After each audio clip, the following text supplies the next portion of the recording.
오늘도 금요일 기도에 나오신 모든 분들을 주님의 이름으로 환영합니다. 또 이 시간 각 가정에서 온라인으로 예배를 드리시는 모든 분들에게도 동일한 하나님의 은혜, 말씀의 은혜, 기도의 은혜 넘치시기를 주의 이름으로 축원합니다. 고대의 철학자요, 위대한 수학자라고 불렸던 피타고라스는 이런 말을 남겼습니다. 앞으로 오는 시대의 지배적인 신은 숫자의 신이 될 것이다 라는 것입니다. 곧 더 많은 숫자의 군대, 더 많은 숫자의 무기, 또 더 많은 숫자의 어떤 황금을 준비한 나라가 세계의 패자가 될 것이다, 최고 강자가 될 것이다 라고 예언한 것입니다. 그리고 오늘날 우리가 살아가고 있는 이 세상 현실을 바라보게 되면 이것은 지극히 상식적이고 또 보편적인 예언이었다라고 할 수 있을 것 같습니다. 하지만 이런 세상의 어떤 보편적인 상식과 조금 다른 이 성경의 어떤 이야기를 보면 이 보편과 상식과 맞지 않는 뛰어넘는 그런 이야기들이 있습니다.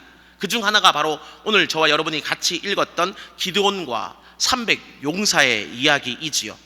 300명의 그 용사가 미디안의 그 13만 5천 명의 그 대군을 물리쳤다라는 믿기 힘든 바로 그 이야기 말입니다. 물론 이 300이라는 이 숫자를 이야기할 때는 세상적으로도 유명한 이야기가 하나 있기는 합니다. 대표적인 것이 2006년에 개봉한 영화 300이라는 그 영화의 내용이겠지요. 그 페르시아의 100만 대군을 스파르타의 그 300 군사가 테모르필레 협곡에서 한동안 막아낸 이야기, 바로 그 이야기 말입니다. 하지만 그 결과가 어떻습니까? 한동안은 물론 막아냈지만 결국에는 이 100만 대군이 300의 그 군사를 이겼다. 그리고 그 300의 군사는 장렬하게 전사했다라는 것으로 끝이 나게 되는 것입니다. 비록 그들이 용맹했을지는 몰라도 이 숫자의 상식, 숫자의 논리라는 것을 결코 깨지는 못했다는 것을 보여줍니다. 하지만 오늘 우리가 살펴보고 있는 이 성경의 300 용사는 그렇지 않습니다. 그들은 이 숫자의 상식을 거뜬히 이기고 새로운 이정표를 제시했습니다.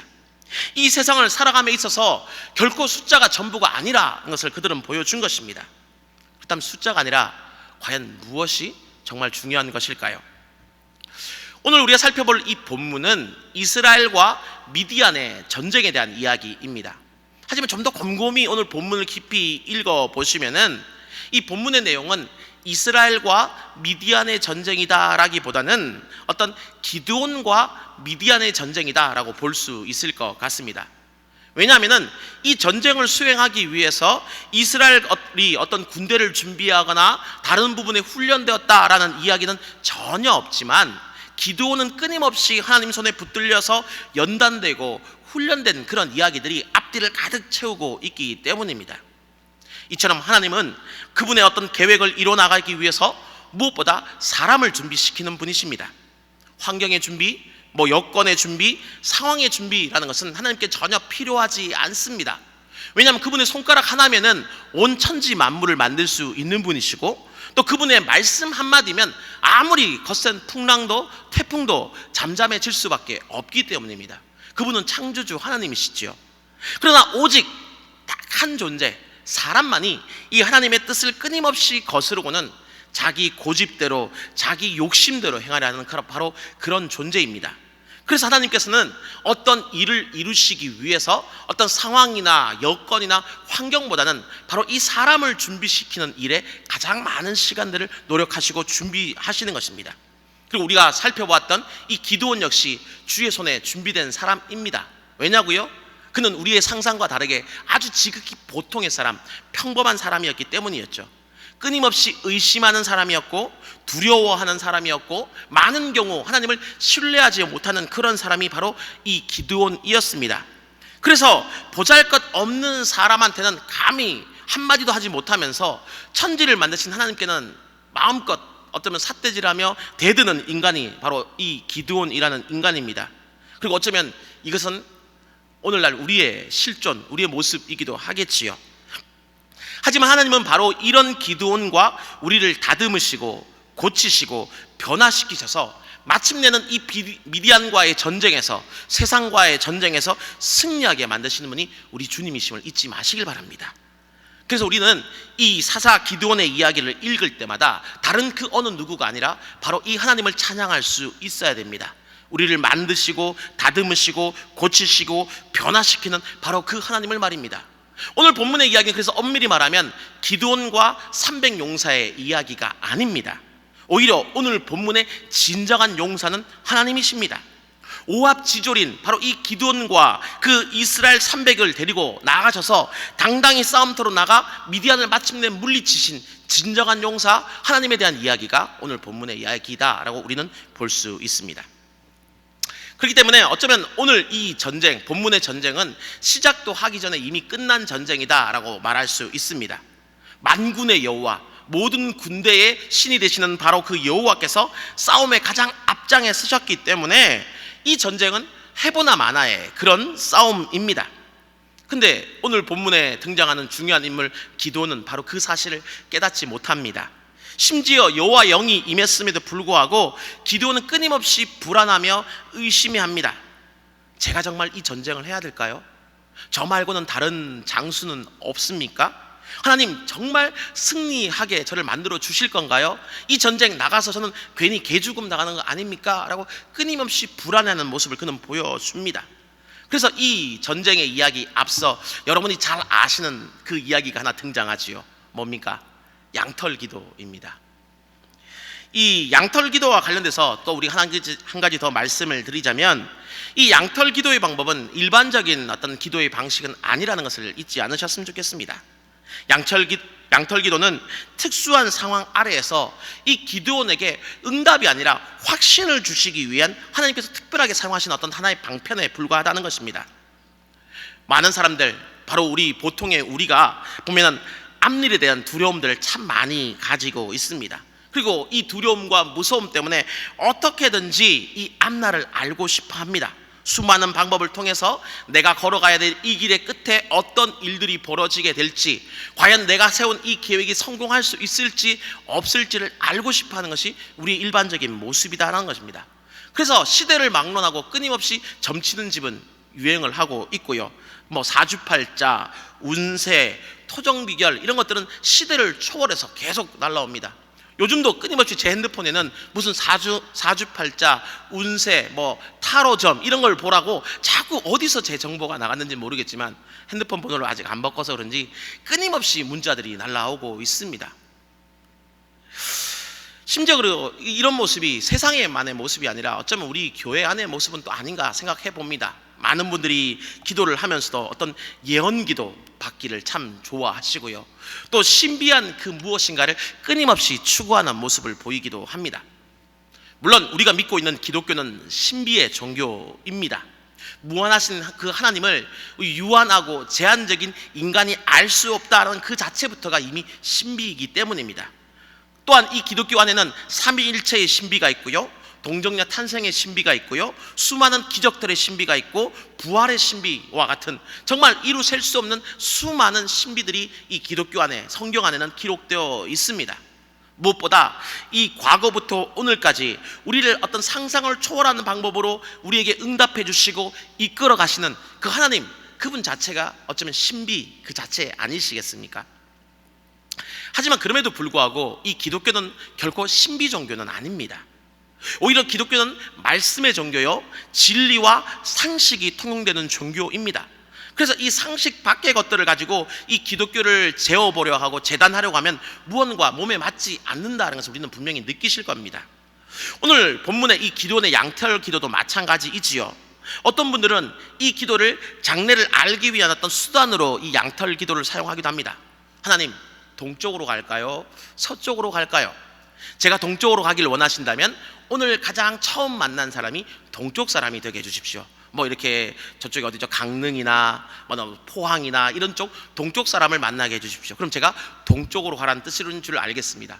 아니면 하나님, 제가 서쪽을 가길 원하신다면 저에게 들려오는 가장 첫 번째 전화는 서쪽 사람이 들려주는, 전에 어쩌면 걸어오는 그런 전화가 되게 해주십시오. 이런 방식으로 어쩌면 이 기도원의 양털 기도를 사용하시는 분들이 종종 계십니다. 하지만 이런 기도 방식은 잘못된 것입니다. 왜냐하면 지금 이 기드온은 하나님의 뜻이 무엇인지를 전혀 모르는 상황 가운데서 이 양털 기도를 통해서 그 주님의 뜻이 무엇인가를 발견하고 새롭게 알아낸 것이 아닙니다.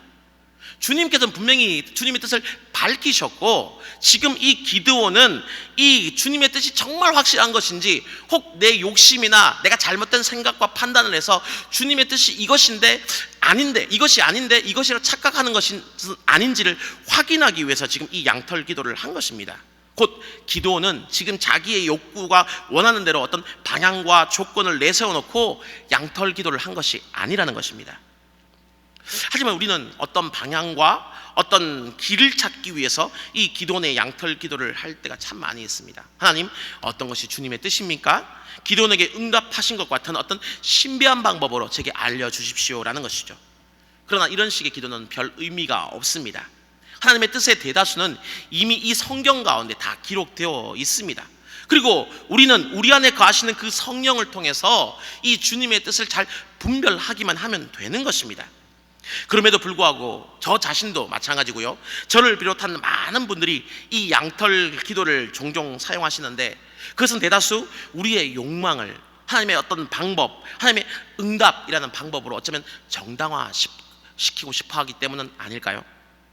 우리의 욕심이 잘못되었다라는 것을 분명히 알고 있음에도 불구하고 그 욕심을 버리지 못하기 때문에 우리는 이 양털 기도라는 바로 그 방법을 통해서 마음의 위로를 얻고 나름대로 자기의 어떤 소원과 욕심의 확신을 얻고자 하는 것은 아니냐라는 것입니다. 따라서 우리는 이 양털 기도를 하기 이전에 먼저 우리 스스로를 솔직하게 돌아볼 수 있어야 할 것입니다. 나는 과연 왜 이 기도를 하려고 할까요? 이 기도의 동기가 과연 무엇일까요? 정말 주님의 뜻입니까? 혹 아니면 내 개인적인 욕심입니까? 만약 그래서 내 기도가 그 동기가 불순하다라면 결코 이 양털 기도의 방법을 사용해서는 안 될 것입니다. 그렇게 받은 응답은 주님의 뜻이 아니고, 무엇보다 주님은 그렇게 응답하지도 않으실 것이기 때문입니다. 물론 이 양털 기도의 방법을 사용할 수 있는 경우가 존재하기는 합니다. 기드온처럼 하나님의 뜻을 분명히 알고는 있지만 확신이 부족할 때 이 기도를 사용할 수 있을 것 같습니다. 왜냐하면 우리가 참 많이 연약한 어떤 인간이기 때문에, 특히 내 뜻과 다른 하나님의 그 뜻에 대해서 쉽게 순종하지 못하기 때문입니다. 하지만 이런 경우에도 이 기도의 방법을 사용할지언정 내 주장을 끝까지 관찰하겠다, 하나님의 뜻을 꺾겠다라는 뜻으로 사용해서는 안 됩니다. 그런 마음으로 이 기도를 해서는 결코 안 될 것입니다. 그리고 가장 좋은 것은 이런 양털 기도의 방법이 없이도 이미 알고 있는, 성경을 통해서 주님께서 우리에게 이미 알려주신 바로 그 주님의 뜻에 순종할 수 있는 것, 그것이 가장 최선의 길임을 잊지 마시길 바랍니다. 어떻든 이와 같은 우여곡절을 겪고 난 다음에 지금 이 본문의 기드온은 전쟁에 참가를 하게 됩니다. 근데 여기서 다시 하나님은 기드온을 연단하기 시작하십니다. 13만 5천 명 대 3만 2천 명의 싸움으로 시작을 하게 된 것이죠. 대략 한 4.2대 1, 한 4대 1, 쉽게 얘기해서 한 4대 1 정도의 숫자의 싸움이 되는 겁니다. 숫자 열쇠를 안고 지금 싸우는 것이죠. 그럼에도 불구하고 이 기드온은 양털 기도를 통해서 나름대로 확신을 얻었기 때문에 그 어떤 기도의 응답을 힘입어서 싸움에 임하려고 하는데, 지금 하나님의 어떤 또 다른 뜻이 그 기드온에게 임했습니다. 그게 뭐냐? 숫자가 너무 많다, 줄여라 라는 것입니다. 그리고 그 이유를 두 번에 걸쳐서 말씀하시는데요, 첫 번째로 이 3만 2천 명 중에서 2만 2천 명을 줄이실 때는 이스라엘을 위해서이다 라고 주님은 말씀하십니다. 곧 전쟁에서 승리한 후에 이스라엘 스스로가 우리의 군대가 용맹했기 때문에 이 4대 1의 싸움에서도 우리는 이길 수 있었다라고 이런 식으로 말하지 못하게 하기 위해서 2만 2천 명의 그 군대를 줄여야 된다라고 이야기를 하고 있는 것입니다. 우리 가끔씩 남자분들 그런 약간 허풍 아시죠? 내가 옛날 한때 주먹 좀 썼는데 3대1, 4대1은 아무것도 아니었어, 전설에 의하면 13대 1도 이겼어, 그렇게 얘기하는 분들이 계시는데, 요 다음 부분이 그렇습니다. 어떻든 지금 주님 뜻에 순종해서 기드온은 3만 2천 명의 군대에서 2만 2천 명을 돌려보내고 10,000명과 싸우게 됩니다. 13만 5천 명 대 만의 싸움, 13대 1, 소위 말하는 전설의 13대 1의 싸움이 된 겁니다. 근데 여기서 다시 한번 주님 말씀하시죠. 그 10,000명도 너무 많다, 9,700명을 돌려보내라 하는 것입니다. 근데 그 이유가 무엇이냐? 바로 기드온 너를 위해서이다 라고 지금 이야기하고 계십니다. 지금 4대1의 싸움이 13대1의 싸움이 되었음에도 불구하고 하나님은 그 13대1의 싸움도 너무 옳지 않기 때문에 다시금 이 9,700명을 돌려보내고 13만 5천 명 대 300명의 싸움, 계산해보면 450대 1의 싸움으로 지금 만들어 버리신 겁니다. 근데 그 이유가 누구 때문이냐? 기드온 때문이다 라고 이야기하고 계십니다. 근데 이런 말씀은 아마 이 본문의 기드온도 마찬가지겠지만 오늘날 우리에게도 쉽게 이해가 되지 않습니다. 아니, 군대가 숫자가 너무 적어서 문제인데 여기서 다시 300명 450대 1의 싸움이라니요. 하지만 우리가 이 본문을 정확히 이해하기 위해서 한 가지 주목해야 될 것은 하나님이 단 한 번도 이 싸움을 지는 싸움, 불리한 싸움으로 이야기하신 적이 없다는 겁니다. 하나님은 이야기를 하시는 그 처음부터 마지막 끝까지 변함없이 이 싸움은 이미 이긴 싸움이다, 이렇게 전제를 내리시고 지금 말씀하고 계신다는 겁니다. 하나님의 그 생각 속에는 이 싸움이 진다라는 그 생각이 전혀 1도 소위 말해서 존재하지 않는 겁니다. 그래서 지금 주님은 뭐라 말씀하시느냐? 어차피 이길 싸움인데 22,000명 더 데려갔다고 해서 이스라엘이 스스로의 힘으로 이겼다라고 말하는 것이 옳지 않다라고 주님 말씀하시는 겁니다. 또한 어차피 이길 싸움인데 9,700명 더 데리고 간다는 것이 과연 무슨 소용이 있겠느냐? 너 나름대로의 어떤 전략과 전술이 탁월했다라고 이야기하는 것도 바르지 않다라고 지금 주님은 그렇게 말씀하고 계시는 것입니다. 그리고 이와 유사한 장면이 역대하 25장에도 등장을 하고 있습니다. 유다왕 그 아마샤가 에돔과 그 전쟁을 하기 위해서 큰 돈을 주고 북이스라엘의 군대 그 10만 명을 사왔을 때 어떤 하나님의 사람이 와서 북이스라엘 군대를 돌려보내는 것이 하나님의 뜻이다라고 이야기하는 바로 그 장면 말입니다. 그때 하나님의 사람인 아마샤에게 이렇게 이야기합니다. 역대하 25장 8절 말씀인데요, 우리 같이 한번 읽어보겠습니다. 화면을 보시고 같이 한번 읽겠습니다. 시작. 하나님은 능히 돕기도 하시고 능히 패하게도 하시나이다. 결국 이기고 지는 것의 가장 중심은 누구에게 달려있다고요? 하나님께 달려있다고 지금 주님은 말씀하고 계시는 겁니다. 또한 사무엘상 14장 6절에서 그 블레셋 대군을 앞둔 그 요나단에게도 이렇게 말씀하시죠. 같이 다시 또 한번 읽어보겠습니다. 시작. 하나님 여호와의 구원은 사람이 많고 적음에 달리지 아니하였느니라 하는 겁니다. 앞에도 말씀드렸지요. 전쟁은 하나님께 달려있는 겁니다. 모든 싸움은 만군의 여호와가 누구 편에 서시나에 따라서 그 승패가 결정되는 것이지 결코 사람의 숫자에 많고 적음에 달려있는 것이 아니다라는 것입니다. 곧 하나님께서 지금 이 기드온을 위해서 군대의 숫자를 줄이시는 바로 그 이유는 이 전쟁이 사람의 숫자에 달려있는 것이 아니라 능히 돕기도 하시고 패하게도 하시는 여호와 하나님 그분 한 분께만 달려있음을, 그 하나님의 도우심 가운데 달려있음을 기드온이 깨닫기를 원하셨다라는 것입니다. 어떻습니까? 전쟁은 수적 우세에 달려있을까요? 아니면 하나님의 도우심에 달려있을까요? 아마 대답은 안 하시지만 여러분이 알고 계시는 성경적 답은 있으실 겁니다. 그런데 정말 묻고 싶은 건 여러분이 그 성경적 답을 이 마음으로 심정으로 동의하시느냐는 겁니다. 정말 내가 숫자적 열세 가운데 있음에도 불구하고 하나님이 나를 도와주시기만 하면 그 모든 싸움, 그 모든 전쟁을 이길 수 있다고 생각하십니까? 아니죠. 아멘 하시는 분이 한 분 계셔서 너무 감사한데 대다수가 아니죠. 오늘 본문의 기드온도 그랬고 오늘을 살아가는 우리도 그렇습니다. 하나님의 도우심보다는 수적 우세가 우리 가운데 있으면 더 좋겠다라고 우리는 생각하지 않습니까? 그러나 우리는 분명히 깨달아야 됩니다. 4대1의 싸움이나 13대1의 싸움이나 450대 1의 싸움이나 숫자적 열세라는 것은 언제나 변함이 없습니다. 미디안의 싸움이나 이 세상과의 싸움이나 할 것 없이 우리 믿는 성도들은 항상 수적 열세 가운데 있어 왔습니다. 믿는 성도의 수가 그 세상보다 더 많았던 적은 아주 잠깐의 한 경우 중세시대 정도를 제외하고는 거의 없을 겁니다. 그리고 그 중세시대도 아마 전 세계적인 인구로 따지면 결코 다수라고 말하기는 쉽지 않을 겁니다. 그렇기 때문에 그저 이 숫자가 많으면 이길지도 모른다는 것은 세상의 헛된 희망일 뿐입니다. 숫자 싸움으로는 결국 미디안도 세상도 우리는 이길 수 없습니다. 그래서 우리에게 정말 이 숫자 대신 정말 필요한 것이 있습니다. 바로 그것이 오늘 우리가 함께 살펴보고 있는 이 9절 이하의 이야기입니다. 오늘 이 9절 이하의 이야기는 그날이라는, 그 밤이라는 이 표현으로 등장하고 있는데, 그 밤은 어떤 밤이냐? 바로 이 32,000명의 군대를 300명으로 99%나 줄였던 바로 그날 밤입니다. 그래서 어쩌면 이 기드온은 그날 밤 잠을 잘 수 없었을지 모릅니다. 비록 그 하나님의 명령에 따라서 시키는 대로 하기는 했지만, 과연 이 300이라는 숫자를 가지고 무엇을 할 수 있을까? 어떻게 이 전쟁에서 이겨낼 수 있을까? 미디안의 그 무서운 창칼을 어떻게 피해낼 수 있을까를 고민하면서 그는 뒤척였을 것입니다.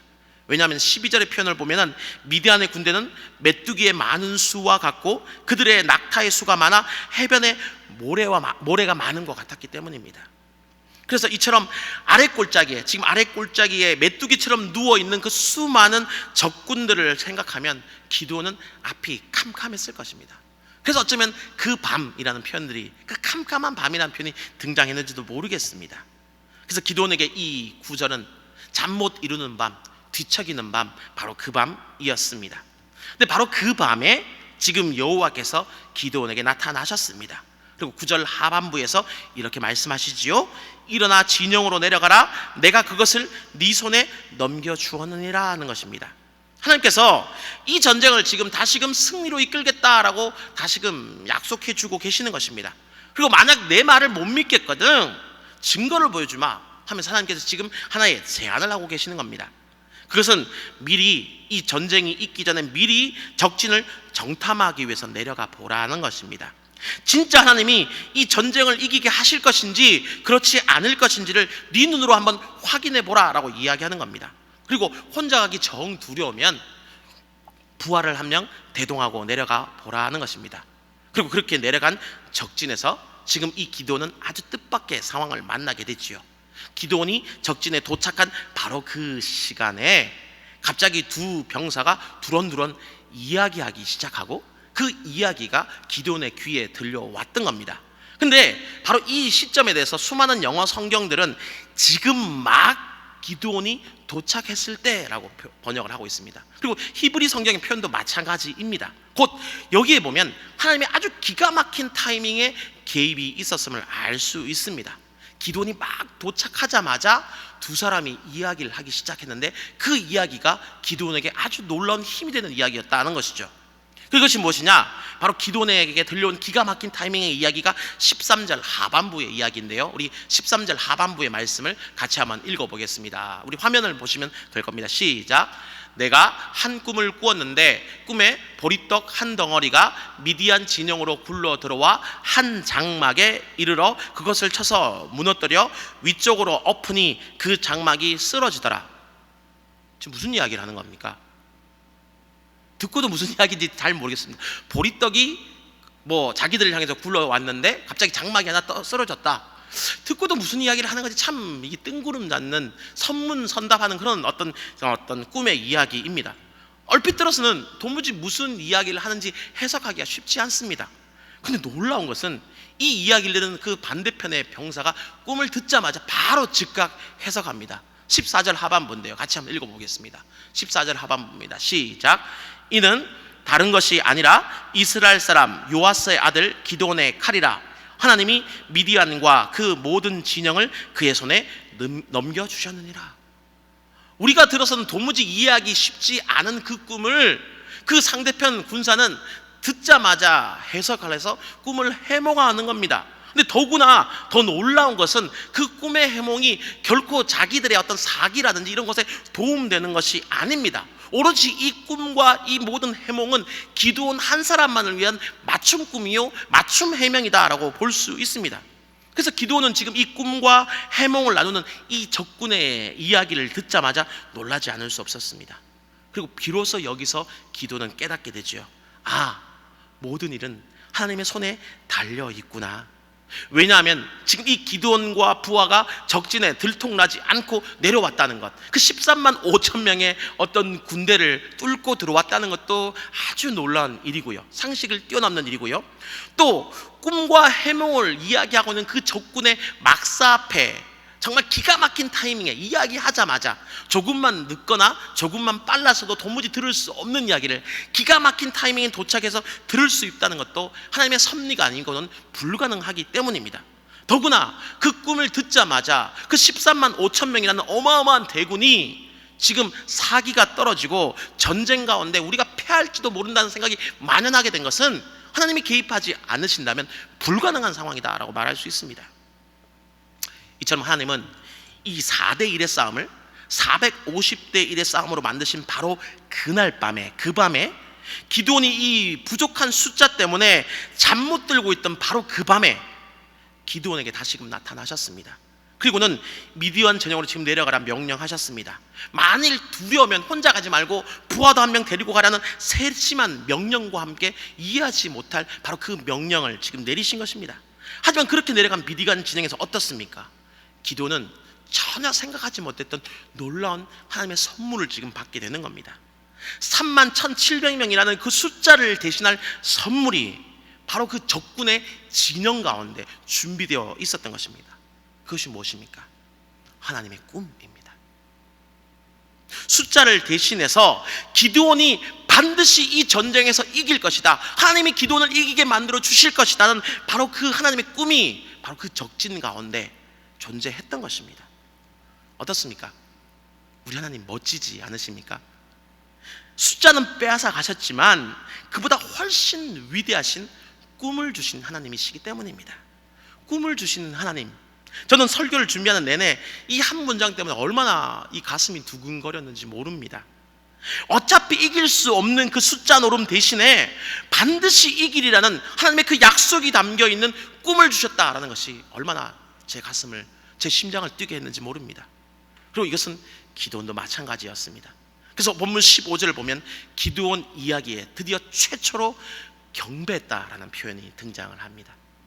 드디어 기드온이 참다운 능력은 여호와 하나님을 전적으로 의지하는 그 가운데 달려있다라는 것을 깨달은 것입니다. 이것만이 유일한 승리의 조건임을 드디어 그가 깨달은 것입니다. 그럼 다시금 질문 드리겠습니다. 인생을 살아가는 데 있어서 꼭 필요한 것은 과연 무엇일까요? 특히 대적을 눈앞에 두었을 때, 넘어야 될 어떤 산을 만났을 때, 도무지 우리가 감당할 수 없는 어떤 막막한 현실 앞에 우리가 다가게 되었을 때 과연 정말 우리에게 필요한 것은 무엇일까요? 많은 사람들의 어떤 이야기와 같이 숫자와 관련된 무엇일까요? 많은 사람들이 이야기하죠. 네가 공부한 어떤 시간, 네가 가진 어떤 학위의 수, 네가 가지고 있는 재산의 어떤 양, 너와 가까운 친구의 숫자, 요즘 같으면 백신을 만드는 데까지 남은 어떤 시간, 또는 백신을 보유한 어떤 보유량, 분량, 이런 것들에 대한 숫자에 대한 이야기를 하겠지요. 하지만 과연 정말 이런 것들이 나의 대적이나 넘어야 될 그 산을 이기는데 도움이 될 수 있을까요? 오늘 우리가 살펴본 사사기 7장의 이 기드온의 이야기는 바로 이 의문에 대한 대답이라고 생각합니다. 그리고 이 이야기의 결론은 무엇이냐? 이 숫자에 대한 믿음은 한낱 환상에 불과하다는 것입니다. 그래서 이 4대 1의 싸움이 450대 1의 싸움보다 절대적으로 반드시 우위에 있다고 말하지 않습니다. 싸움은 4대 1이냐 450대 1이냐가 결코 중요한 것이 아닙니다. 특히 우리 신앙인의 싸움은 더욱더 그러하지요. 믿음의 선배들이 싸웠던 싸움들을 한번 생각해 보십시오. 그들이 숫자적인 어떤 우세함을 가지고 이 땅을 이겨나갔던 적이 있던가요? 그렇지 않습니다. 그럼 우리 신앙인들이 이 세상과 맞서 싸울 때 정말 중요한, 가장 핵심이 되는, 코어가 되는 그 승리의 요건은 무엇이겠습니까? 그것은 바로 하나님이 나와 함께 하시느냐 그렇지 않느냐입니다. 하나님이 함께 하신다면 4대 1의 싸움이든 13대 1의 싸움이든 450대 1의 싸움이든 전혀 문제될 것이 없습니다. 하지만 반대로 하나님이 여러분과 또 나와 우리와 함께 하지 않으신다면, 우리가 그 적들보다 훨씬 많은 숫자의 어떤 군대를 거느리고 있다 하여도, 설령 우리가 보유하고 있는 그 숫자가 그 적군보다 450배나 많다 하여도 우리는 결코 그 전쟁에서 이길 수 없습니다. 그 단적인 예가 아이성 전투 아니겠습니까? 그러므로 이 믿음의 사람들은 이 세상의 헛된 숫자 노름에 놀아나서는 결코 안 될 것입니다. 많은 수를 보유하고 어떤 많은 수를 누리고 많은 숫자와 관련된 무엇인가를 하게 된다면 인생을 잘 살 수 있다, 승리할 수 있다, 쉽게 살 수 있다와 같은 그런 거짓 가르침에 우리는 속아 넘어가서는 안 될 것입니다. 인생은 숫자가 아닙니다. 오히려 인생은 꿈입니다. 인생은 비전입니다. 그래서 인생은 숫자로 살아가는 것이 아니라 꿈으로 살아가는 것을 여러분 잊지 마시길 바랍니다. 그리고 이런 우리 인생에 대해서 오늘 성경은 중요한 가르침을 주지요. 하나님께서 비록 우리 인생 가운데 그 어떤 숫자들을 빼앗아 가신다고 하여도 결코 좌절하거나 낭망하지 말아라. 그 하나님은 숫자 대신에 너에게 꿈을 주실 것이다 라고 말입니다. 숫자 대신에 꿈을 주시는 하나님. 제가 오늘 설교의 제목을 이렇게 정해 보았습니다. 숫자 대신에 꿈을 주시는 하나님. 바로 그것이 오늘 본문이 성경이 우리에게 이야기하고 있는 것이기 때문입니다. 그래서 우리가 그 하나님의 손을 붙잡기만 한다면, 아니 주님의 손이 우리를 붙잡기만 한다면, 내가 그 주님 손에 붙잡혀 있기만 한다면, 그 하나님만을 우리가 온전히 경배하기만 한다면 우리의 싸움이 무엇이든 그 싸움은 해보나 마나의 싸움입니다. 그러므로 우리 인생에서 진정으로 필요한 것은 내가 바로 이 하나님 손에 붙잡히는 꿈, 바로 그 꿈임을 잊지 마십시오. 세상의 수많은 숫자를 움켜잡기 위해서 발버둥 치는 삶을 그래서 우리가 사는 것이 아니라 내가 이 하나님 손에 붙잡혀 있는 그 꿈을 꾸는 삶을 사시길 바랍니다. 그러면 마침내는 주님께서 그 꿈대로 여러분을 붙잡으셔서 여러분을 비상케 만드시는 바로 그런 삶을 살게 하실 것입니다. 바로 그것이 성도가 이 땅 가운데서 살아가야 될, 누려야 될 그런 삶임을 잊지 마시길 바랍니다. 그러므로 오늘 말씀을 통해서 저와 우리 모두가 또 온라인으로 함께 예배드리는 우리 모든 성도들이 이런 꿈을 꿀 수 있기를 간절히 소망합니다. 내 하나님의 그 손을 잡고 적진을 향해 달릴 수 있는 바로 그 꿈을 꿀 수 있기를 바랍니다. 내 하나님의 그 손을 의지하여서 인생의 모든 담을 뛰어넘는 바로 그 꿈을 꾸실 수 있기를 바랍니다. 그래서 내 하나님께 모든 것을 맡김으로 말미암아서 내 하나님께서 삶의 벼랑을 추락의 장소가 아니라 더 높이 하늘로 비상하는 도약대로 만드시는 바로 그런 꿈을 꾸고 그런 삶을 살아가시는 이곳에 있는 우리 모든 성도들 되시기를, 우리 대전중앙교회 모든 우리 가족들 되시기를 주의 이름으로 축원합니다. 우리 시간 말씀을 생각하면서 우리 한번 기도했으면 좋겠습니다. 이 꿈을 꾸기 위해서 가장 중요한 것은 주님과 함께하는 것입니다.